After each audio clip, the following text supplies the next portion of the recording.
Misguided and bizarre is how one climate policy expert calls an independent report which recommends phasing out government buyouts for flood and weather-damaged properties. But the chair of the report says buyouts aren't affordable long-term and something has to change. Senior reporter Juliet Speedy has the story. Communities across New Zealand are increasingly and more frequently impacted by extreme weather. And New Zealand, like countries around the world, are grappling with how to adapt. The most critical of all is that we need clear and consistent information across the country for hazards. So that's the physical impacts that can be expected from climate change. An independent report commissioned by the Ministry of Environment has controversially recommended that as climate events worsen, the Crown should phase out government buyouts of properties damaged by flooding or other weather events.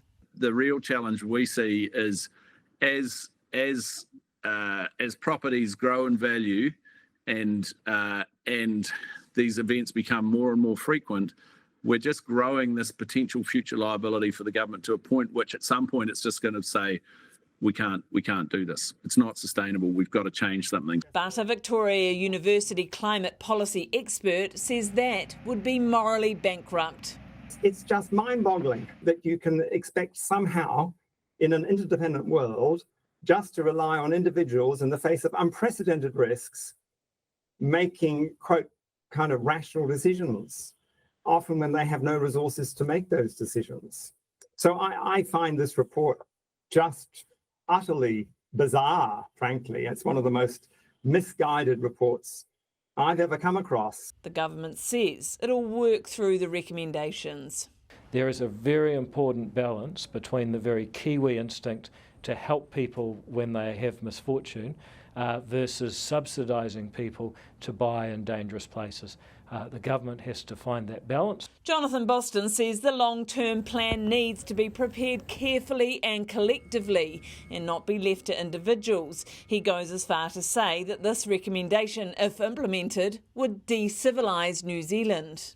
I think it would be an absolutely disastrous outcome, and we will be faced with communities all over the country, particularly those on the coasts, undergoing unplanned, unmanaged retreat, with the poorest people, of course, left behind. But Matt Winray says the Crown would still help.